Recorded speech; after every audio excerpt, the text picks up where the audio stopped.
ತಾಯಿ ಭುವನೇಶ್ವರಿ ವಂದಿಸುತ್ತಾ ಈ ದಿನ ಮಾನ್ಯ ಸರ್ಕಾರ 18ನೇ ತಾರೀಕು ಮತ್ತು ಬಳ್ಳಾರಿ ಜಿಲ್ಲೆಯನ್ನು ವಿಭಜನೆ ಮಾಡಿ ಔಪಚಾರಿಕವಾಗಿ ಸಚಿವ ಸಂಪುಟ ಸಭೆಯಲ್ಲಿ ಅದನ್ನು ಆದೇಶ ಹೊರಡಿಸ್ತಾರೆ. ಆದರೆ ಕಳೆದ ವರ್ಷ ಕೂಡ ನಾವು ಬಳ್ಳಾರಿ ಜಿಲ್ಲೆ ವಿಭಜನೆ ಆಗಬಾರ್ದು ಅಂತೇಳಿ ನಿರಂತರವಾಗಿ ನಾವು ಹೋರಾಟ ಮಾಡಿದ್ವಿ, ಅದನ್ನು ಮತ್ತೆ ತಡೆ ಹಿಡಿದ್ವಿ. ಆದರೆ ಇವತ್ತು ನಾವು ಬಳ್ಳಾರಿ ಜಿಲ್ಲೆ ಇತಿಹಾಸ ತೆಗೆದಾಗ ಏಕೀಕರಣ ಸಂದರ್ಭದಲ್ಲಿ ಪೈಲ್ವಾನ್ ರಂಜಾನ್ ಸಾಬ್ ಆಗಿರ್ಬೋದು, ಅರಗಿಂಡೋಡಿ ಚನ್ನಬಸನಗೌಡರು, ಯಾಕಂದರೆ ಅವತ್ತು ಇಡೀ ಬಳ್ಳಾರಿ ಜಿಲ್ಲೆಯನ್ನು ಆಂಧ್ರಕ್ಕೆ ಸೇರಿಸ್ಬೇಕಂತೇಳಿ ಅವತ್ತು ಒತ್ತಾಯ ಇತ್ತು.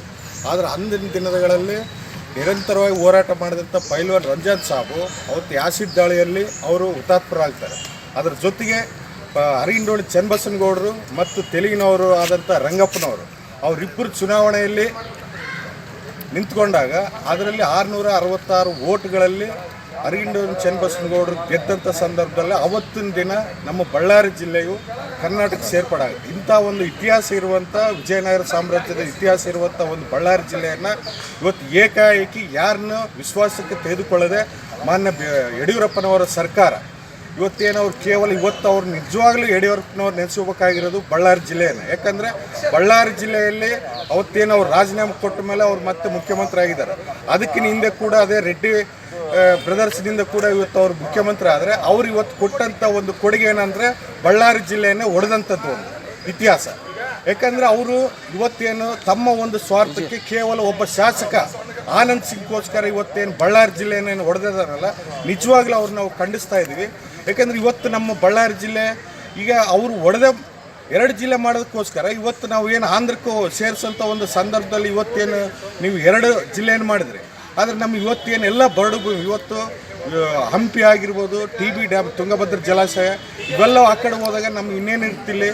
ಹಾಗಾಗಿ ತಾವು ಬೇರೆ ಜಿಲ್ಲೆಗಳು ಮಾಡ್ಬೇಕಂದ್ರೆ ಇವತ್ತು ಬೆಳಗಾವಿ ಜಿಲ್ಲೆಯಲ್ಲಿ 40-90 ಲಕ್ಷ ಜನ ಇರುವಂಥ ಒಂದು ಬೆಳಗಾವಿ ಜಿಲ್ಲೆ ಇದೆ. ಅಲ್ಲಿ 18 ಜನ ಶಾಸಕರಿದ್ದಾರೆ.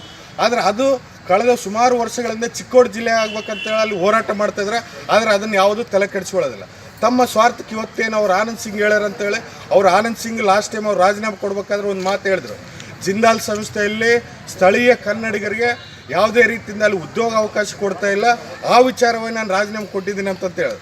ಆದರೆ ಇವತ್ತು ಅಲ್ಲಿ ಜಿಂದಾಲ್ ಸಂಸ್ಥೆಯಲ್ಲಿ ಸಾವಿರಾರು ಜನ ಕನ್ನಡಿಗರಿಗೆ ಭಾಳಷ್ಟು ತೊಂದರೆ ಆಗ್ತಾಯಿದೆ. ಅಂಥವ್ರ ವಿರುದ್ಧ ಇವತ್ತು ಧ್ವನಿ ಎತ್ತಾ ಇಲ್ಲ.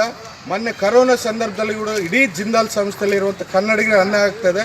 ಆದರೆ ಅಂಥ ವಿಚಾರದಲ್ಲಿ ಯಾವ ಜನಪ್ರತಿನಿಧಿಗಳು ಕೂಡ ಧ್ವನಿ ಎತ್ತಾ ಇಲ್ಲ.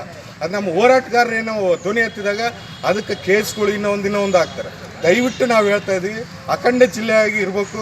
ಇದನ್ನೇನಾದರೂ 2 ಜಿಲ್ಲೆ ಮಾಡಿದ್ರಿಗಿನ ನಿರಂತರವಾಗಿ ನಾವು ಉಗ್ರ ಸ್ವರೂಪವಾದಂಥ ಹೋರಾಟ ಕೂಡ ನಮ್ಮ ಕರ್ನಾಟಕ ರಕ್ಷಣೆ ವೇದಿಕೆ ವತಿಯಿಂದ ಕೂಡ ನಾವು ಇಡೀ ಜಿಲ್ಲೆಯಲ್ಲಿ ನಾವು ಹೋರಾಟ ಮಾಡ್ತೀವಿ ಅಂತೇಳಿ ಸಂದರ್ಭದಲ್ಲಿ ಹೇಳ್ತಾ ಇದ್ದೀವಿ.